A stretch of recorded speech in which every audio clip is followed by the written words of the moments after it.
बिस्मिल्लाहिर्रहमानिर्रहीम। अस्सलाम वालेकुम नाज़रीन, आप यूट्यूब चैनल देख रहे हैं। मैं इमरान खान हूँ। इमरान खान साहब का जो केस लगा हुआ है अदालत में तोशाखाना 2 वाला, उसकी समाअत मुलतवी कर दी गई है। समाअत हुई नहीं, जज पहुँचे ही नहीं अडियाला जेल में समाअत के लिए और ना बाकी लोगों को आने दिया गया। उसकी वजह यह है कि इमरान खान साहब जेल में अब स्टेटमेंट देते हैं और वो स्टेटमेंट तकलीफ देता है पाकिस्तान की मिलिट्री एस्टेब्लिशमेंट, खसूसन फील्ड मार्शल को, क्योंकि इमरान खान साहब फील्ड मार्शल को लगातार मुखातिब करते हैं और उन्होंने अपनी कश्तियाँ जला दी हैं। इमरान खान साहब अब असाब की एक लंबी लड़ाई में है और मैंने आपको पहले भी कहा कि वो टेस्ट मैच खेल रहे हैं मौजूदा एस्टेब्लिशमेंट के साथ। तो क्या एस्टेब्लिशमेंट के बाद इतना वक्त है कि वो इमरान खान के साथ एक लंबा टेस्ट मैच खेल सकेगी? मौजूदा एस्टेब्लिशमेंट हर एक को रिटायर हो जाना होता है, लेकिन आर्मी चीफ के दौरा अमेरिका को लेकर मामला बहुत हसास हैं और पूरा निज़ाम इस बात पे तुला हुआ है कि इस दौरे को मुकम्मल तौर पे पहले की तरह कामयाब बनाया जाए। अब इस हवाले से जो है इमरान खान साहब के स्टेटमेंट, दो चीज़ें हैं ना। एक तो 14 अगस्त पे दोबारा पाकिस्तान तहरीक इंसाफ का एहतजाज है, उसके हवाले से अभी से पकड़ दकड़ मारधाड़ शुरू है।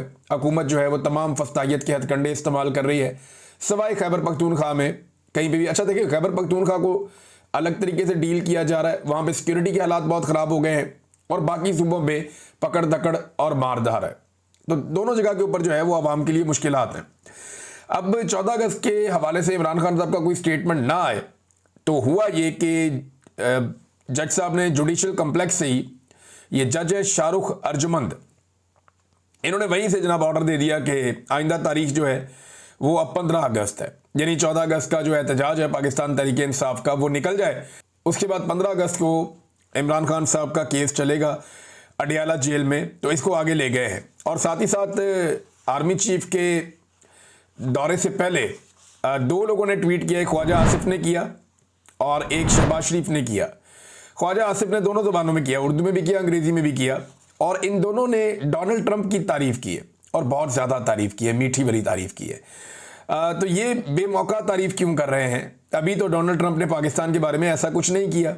टैरिफ का मामला तो थोड़े दिन पहले हुआ था और पाकिस्तान के मामले में डोनाल्ड ट्रंप का कोई रिसेंट स्टेटमेंट या कोई ऐसी चीज़ भी नहीं है। लेकिन अज़रबैजान और आर्मीनिया को लेकर पाकिस्तान के वज़ीर दिफा और पाकिस्तान के वज़ीर आज़म दोनों ने एक एक ट्वीट किया है। बाकी दुनिया को इस बात की इतनी परवाह नहीं है, लेकिन पाकिस्तान इस वक्त अमेरिकी कैंप में पूरी तरह से डोनाल्ड ट्रंप की गोद के मज़े ले रहा है। और पाकिस्तान के वज़ीर दिफा और वज़ीर आज़म ने उस वक्त डोनाल्ड ट्रंप की तारीफ़ों के पुल बांधे हैं जिस वक्त फील्ड मार्शल जो है वो अमेरिका जा रहे हैं। तो अब आप खुद ही समझदार है कि सारी चीज़ें एक साथ कैसे होती हैं। तहरीक इंसाफ ने नाज़रीन एक चीज़ शो की है, वो मैं आपको दिखाता हूँ। ये आर्टिफिशियल इंटेलिजेंस का कमाल है। ये एक नहीं है, 2-3 तस्वीरें सोशल मीडिया पे गर्दिश कर रही हैं कि इमरान खान साहब मीटिंग कर रहे हैं और ये एक पुलिस वाला मेज़ के नीचे घुसा हुआ है, एक पर्दे के पीछे छुपा हुआ है। तो इस किस्म की आर्टिफिशियल इंटेलिजेंस की कुछ तस्वीर जो है वो सोशल मीडिया पे गर्दिश कर रही और वहाँ दिखाया जा रहा है कि जनाब ये छोटी सी मेज़ है, इसके नीचे पुलिस वाला छुपा हुआ है, आधा नज़र आ रहा है हर तरफ से। तो यहाँ छुपकर कैसे एक पूरी साजिश को बेनकाब किया जा सकता है? यानी ये कैसे मुमकिन है कि पुलिस वाला उसी कमरे में मौजूद हो जहाँ पे इमरान खान साहब एक बड़ी घिनौनी किस्म की मुबैना तौर पे साजिश कर रहे थे। अब मैंने पाकिस्तान तहरीक इंसाफ के वकला को भी कहा कि इमरान खान के कमरे में वहाँ पे तो मैं भी गया हुआ हूँ और मैंने वो देखा हुआ है जहाँ पे वो मीटिंग इमरान खान करते थे सबसे। जिस ड्राइंग रूम की पुलिस वाले बात कर रहे हैं उस ड्राइंग रूम में मैं भी गया हूँ और बेशुमार मजीद सहाफ़ी और लोग गए। हज़ारों लोग मेरे ख्याल में इमरान खान साहब से इंटरेक्शन करते थे हर महीने, तो बहुत सारे लोग वहाँ जाते रहे। अब इमरान खान साहब रोज़ाना तो फर्नीचर चेंज करते नहीं थे, उनका तो जब तक फर्नीचर फट नहीं जाता, सोफे फारग नहीं हो जाते, टूट फूट नहीं हो जाती, तब तक वो चेंज नहीं करते। तो वहाँ पे वो सामान आज भी पड़ा हुआ होगा और वहीं पे होना चाहिए, क्योंकि इमरान खान साहब की गिरफ्तारी के बाद किसने उसको बदलना है। तो मैंने उनसे कहा कि जनाब आप ये टेबलें उठाएं, ये चीज़ें उठाएं और उठा के अदालत में ले जाएं, ले जाके अदालत में सोफ़ा रखें, टेबल रखें और जज को कहें कि इस पुलिस वाले को बोले इसके नीचे छुप के दिखाए। अगर ये इसके नीचे छुप गया तो आप हम सबको फांसी लगा दें। छोटी छोटी टेबलें हैं वहाँ पे, वो बड़ी टेबल थी नहीं ऐसी जिसके नीचे बंदा ऐसे छुप जाए और पूरा गायब ही हो जाए, नजर ही ना आए। और ना कोई ऐसे पर्दे बिछे हुए थे कि जिनके अंदर नीचे बंदा घुस जाएगा। ये कोई शादी वाला वो माहौल तो नहीं बना हुआ था कि बड़े से हाल के अंदर बहुत बड़ी बड़ी गोल टेबलें होती हैं जिनके ऊपर पूरे पूरे पर्दे लटक रहे होते हैं, जिनके नीचे अंदर बंदा घुस जाए तो बंदा बाद में नजर नहीं आता है। कोई डाइनिंग टेबल जैसी सूरत हाल हो गई, बहुत बड़ी कोई डाइनिंग टेबल है जिसके नीचे बंदा घुस जाए तो वो अंदर नजर नहीं आता, किसी के पैरों पे भी टच नहीं होता। बड़ी अजीबोगरीब किस्म की ये कहानी सुनाई गई है और अदालत ने इस कहानी पे यकीन करते हुए फैसला भी दे दिया। अब आर्टिफिशियल इंटेलिजेंस के जरिए से जो काम पाकिस्तान तहरीक इंसाफ कर रही है, ये काम पाकिस्तान तहरीक इंसाफ प्रैक्टिकली कर सकती थी। अभी भी उठाएं टेबल सामने रख के अलीमा खान प्रेस कॉन्फ्रेंस करें कि ये वो टेबल है जिसके नीचे पुलिस वाला छिपा हुआ था। अब बताएं, पुलिस वाला इसके नीचे छुप के दिखाए ना कि इसके नीचे बंदा कैसे छुप सकता है। बहरहाल एक और नाज़रीन खबर है और ये बड़ी इंटरेस्टिंग है। अब भारतीय डिफेंस की जानिब से भी एक दावा सामने आया और ये भारतीय एयर चीफ है। भारतीय एयर चीफ ने बहुत अजीबोगरीब दावा कर दिया है और ये मज़ाइका खेज दावा है। इनका नाम है जी अमरप्रीत सिंह। अमरप्रीत सिंह जो है वो भारतीय एयर चीफ है और इनके दौर में भारत के तैयारे पाकिस्तान ने गिराए, तबाही फेर दी इंडियन एयरफोर्स की और इंडियन तैयारे जो हैं वो एक एक करके गिरे। राफेल तैयारे की तबाही करवा के वहाँ फ्रांस की मार्केट भी डाउन कर दी और चाइना का बहुत फ़ायदा हो गया इसमें। तो जनाब अब वो ये कह रहे हैं कि जी हमने भी पाकिस्तान के 6 तैयारे तबाह किए थे। इतने महीने गुजर गए, मई के महीने में लड़ाई हुई थी, जून जुलाई, अब ये अगस्त चल रहा है। 3 महीने के बाद इंडियन एयर चीफ आता है और वो आकर कहता है जी हमने भी इंडिया पाकिस्तान के तैयारे तबाह किए थे। तो दुनिया पागल है कि मान लेगी ये बात? भाई जब तबाह किए थे तब बताना चाहिए था। कहते जी हमारे पास सबूत है, हमने पाकिस्तानी तैयारे तबाह किए थे, कुछ हमने हवा में तबाह कर दिए थे, कुछ खड़े हुए भी हमने तबाह कर दिए थे, और एक पाकिस्तान का कोई बड़ा सर्वेलेंस वाला तैयारा है वो भी हमने तबाह कर दिया था। हाँ, ये पाकिस्तान के साथ हुआ था कराची मेहरान एयरबेस पे, जब हमारा एक बड़ा तैयारा तबाह किया गया था जो बहुत कीमती था। वो उस वक्त एक हुआ था हमारे साथ वाकया, लेकिन ये बिल्कुल झूठ है, इसका कोई सबूत इनके पास नहीं है। और पाकिस्तान का जो एक्शन था जिसमें इंडियन तैयारे गिरे हैं, वो पूरी दुनिया के अंदर सब लोग मानते हैं। अमरीकी सदर कहता है बार बार इनके तैयारे गिर गए, उनको शर्मिंदा करते हैं, उनकी अपनी पार्लियामेंट के अंदर सब कहते हैं। तो इंडिया बहुत बुरी तरह एक्सपोज हुआ। वो अपने लोगों को खुश करने के लिए एक प्रोपेगेंडा चला रहे हैं, क्योंकि हमारी आवाज़ इंडिया तक पहुंचती नहीं है। इन्होंने हमारे सारे चैनल्स इंडिया में ब्लॉक कर दिए। इंडिया में क्या, इधर हमारे पाकिस्तानी एस्टेब्लिशमेंट ने पाकिस्तान में भी ब्लॉक कर दिए। ये हालात पैदा कर दिए गए। अच्छा, जो इंडियन क्लेम है उसके बाद किसी किस्म का दुनिया से कोई भी किसी किस्म का रद्द-ए-अमल भी नहीं आया, क्योंकि लोगों को इस बात का आइडिया है कि ये आदमी ने बोंगी मारी है और अपने लोगों के बीच में बैठ के एक बड़क मारी है, इसकी कोई हैसियत है नहीं। हकीकत से इसका दूर दूर तक कोई ताल्लुक नहीं है। नाज़रीन, पाकिस्तान में एक और हाज़र सर्विस मेजर जनरल नूर वली को वजारत दाखिला में अहम ओहदे पर तैनात कर दिया गया है और बहुत सारे लोग कह रहे हैं कि इसके पीछे फील्ड मार्शल साहब का दिमाग है और उन्होंने इस तैनाती के लिए कोशिश की है और एक हाज़र सर्विस मेजर जनरल नूर वली को तैनात कर दिया गया वजारत दाखिला के अंदर। यानी नादरा का कंट्रोल पहले ही पाकिस्तानी फ़ौज के पास है, एक सर्विंग जनरल उसको हेड करते रहे, उनके पास वो कंट्रोल है सारा डाटा का पाकिस्तानियों का। और अब जो है वो ये जो है वजारत दाखिला में एक और इम्पॉर्टेंट जगह पे एक और मेजर जनरल आकर बैठ गए। ये क्यों हो रहा है? यानी ये तो सिविलियंस के इदारे हैं, इनको तो सिविलियंस ने कंट्रोल करना है और उन सिविलियंस ने कंट्रोल करना है जिन्होंने बाकी इदारों पे भी नजर रखनी है। तो इस मुल्क में तो एस्टेब्लिशमेंट का एहतसाब का सिलसिला ही खत्म हो जाएगा जब सारा का सारा कंट्रोल ही एस्टेब्लिशमेंट के बाद चला जाएगा। तो आहिस्ता आहिस्ता हो ये रहा है कि तमाम इदारों में अपने बंदे बिठाने के बाद पाकिस्तान की मिलिट्री एस्टेब्लिशमेंट आहिस्ता आहिस्ता पाकिस्तान के हर इदारे को अपने कंट्रोल में ले रही है। उन्हें ऐसा लगता है कि जितना अच्छा उनका कंट्रोल होगा पाकिस्तान के तमाम इदारों पे, उतने बेहतर अंदाज में वो अपनी मर्जी के फैसले कौम के ऊपर मुसल्लत कर सकेंगे। लिहाजा ये सारा कुछ हो रहा है, हम होता हुआ देख रहे हैं, साथ साथ रिपोर्ट कर रहे हैं, लेकिन ये सिलसिला कब तक चलेगा ये कोई कुछ नहीं कह सकता। एक दिन आएगा जब ये काया पलटेगी और हालात बेहतरी की तरफ जाएंगे। नाज़रीन, इंटरनेशनल ह्यूमन राइट्स फाउंडेशन ने भी पाकिस्तान के बारे में बड़ी तशवीशनाक एक ट्वीट की है और उन्होंने बताया कि 2 साल से इमरान खान साहब की कैद के हवाले से जो तहफ़्फ़ुज़ात हैं वो बताया कि जिस किस्म की डिटेंशन में इमरान खान साहब को रखा गया है और 5 अगस्त 2023 में वो गिरफ्तार हुए थे, अब 2 साल मुकम्मल हो गए हैं, और जिस किस्म का इमरान खान साहब को फेयर ट्रायल का हक नहीं दिया गया, उनके फैमिली मेम्बर्स को नहीं मिलने दिया जाता, उनके वकला को नहीं मिलने दिया जाता, ये सारी चीज़ें इस पोस्ट के अंदर लिखी हैं इंटरनेशनल ह्यूमन राइट्स फाउंडेशन ने। तो आलमी सतह पर आवाज़ें उठाई जा रही हैं। ये भी लिखा गया कि जैसे एक हफ्ते के अंदर पाकिस्तानियों की एक बड़ी तादाद को, 100 से ज़्यादा लोगों को 9 मई के मुकदमात में सजाएं सुनाई गई और वहां पे फेयर ट्रायल का हक नहीं दिया गया।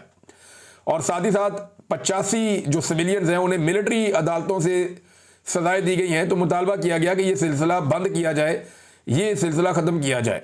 स्पेशली पाकिस्तान तहरीक इंसाफ का नाम लेकर जिस किस्म के बैंड्स लगाए जा रहे हैं पाकिस्तान में, तहरीक इंसाफ पर उनकी आवाज़ को दबाया जा रहा है। फ्रीडम ऑफ स्पीच पाकिस्तान में नहीं है।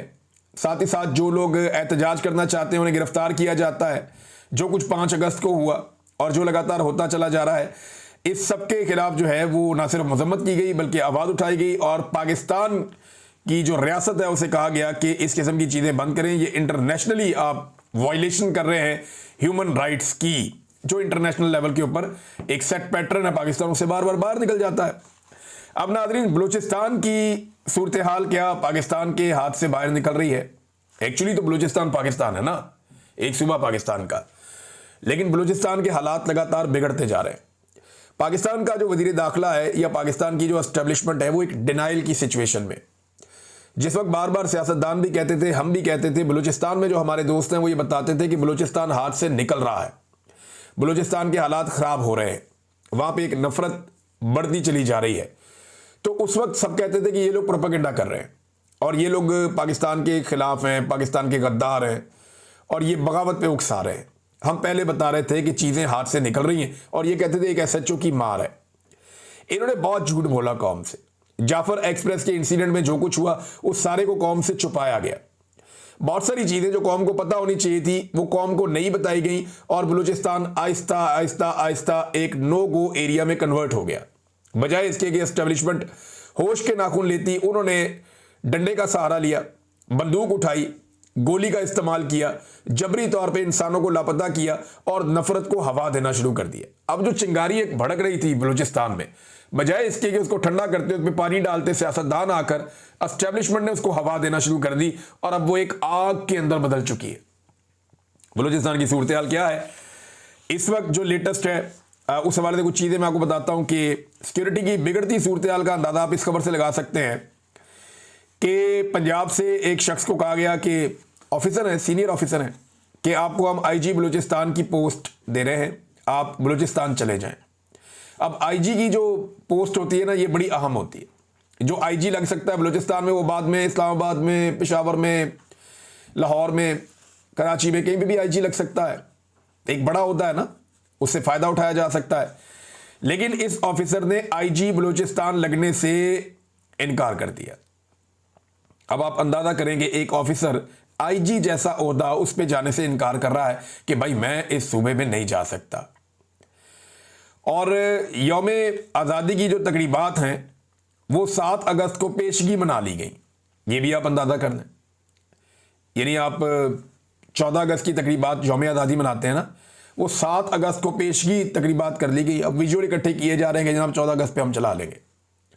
इतने सीरियस मसाइल हैं बलूचिस्तान के अंदर और अब हालात यहाँ तक पहुँच गए हैं कि इंटरनेट बंद है बलूचिस्तान में, मोबाइल इंटरनेट मुकम्मल तौर पर बंद किया हुआ है और सिर्फ सिक्योरिटी वजूहात की बिना पर। और रात के वक्त जी पब्लिक ट्रांसपोर्ट बंद कर देते हैं पूरे बलूचिस्तान में, मगरिब के बाद कोई गाड़ी नहीं छोड़ते, कहीं किसी को नहीं जाने देते।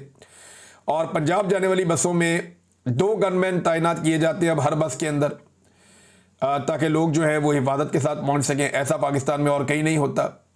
और पंजाब से आने वाली मुसाफिर बसों को सिर्फ दिन के वक्त सफ़र की इजाज़त दी जाती है और नहीं दी जाती बाकियों को।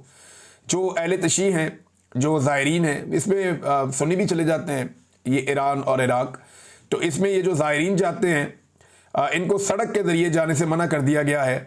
और सरकारी अफसरान और मेंबरान असम्बली को हदायत की गई है कि वो तनहा बिल्कुल सफ़र ना करें, बड़ी सिक्योरिटी के अंदर ट्रैवल करें। ये नाज़रीन बलूचिस्तान की सूरत हाल है।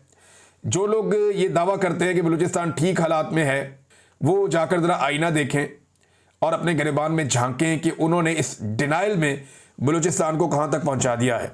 इंतहाई मखदूश सूरत हाल है और इसको ठीक करने का तरीक़ाकार क्या है? सिर्फ एक तरीका है कि आप आईने पाकिस्तान पर अमल करें, आप जबरी गुमशुदगियाँ बंद करें, बलूचिस्तान के नौजवानों से बात करें। समीदीन बलोच साहिबा पहुँची हैं, अब लगभग 25 दिन से ज़्यादा हो गए हैं बलूचिस्तान में जबरी गुमशुदगियों के ख़िलाफ़ और ख़वातीन की गैर कानूनी गिरफ्तारियों के ख़िलाफ़ एक एहतजाज चल रहा है इस्लामाबाद में। लोग रोजाना आकर बैठ जाते हैं धरना देने के लिए, एहतजाज करते हैं, कभी सड़क पे कभी कहीं, जहां उन्हें जगह मिलती है वो बलोच खवातीन है वो आकर बैठती हैं, वो एहतजाज करती हैं। अब सिमीदीन बलोच साहिबा ने वहां पे एक स्टेटमेंट दिया, उन्होंने कहा जी अगर हम रियासत को तस्लीम ना करते तो यहां पुरअमन सड़कों पर नहीं बैठते। अब ये कितनी क्लैरिटी के साथ वो ये कह रही है। पाकिस्तान की पूरी रियासत इन्हें दहशतगर्द साबित करने में तुली हुई है। जो लोग एहतजाज कर रहे हैं कि ये रियासत को नहीं मानते, ये तो दहशतगर्द है, वो अपने मुंह से कह रही है वहां बैठ के अगर हम रियासत को तस्लीम ना करते तो यहां पुरअमन सड़कों पर नहीं बैठते। आज हमारे हाथ में भी बंदूक होती, बंदूक उठाना आसान ऑप्शन होता। इस तरह इस्लामाबाद की सड़कों पर बैठकर आइन और कानून की बात करना जुर्रत और जमीर की बात है। अगर आज हम पुरअमन एहतजाज कर रहे हैं तो रियासत को चाहिए कि हमारे इस एहतजाज को सुने।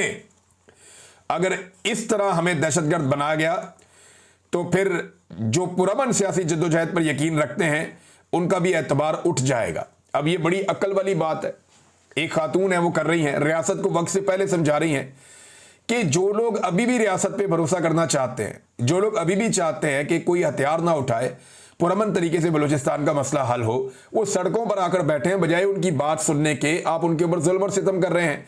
आप क्यों सबको दीवार से लगाकर ये चाहते हैं कि पूरा का पूरा बलूचिस्तान ये हथियार उठा ले? ये रियासत की गलत पॉलिसी है।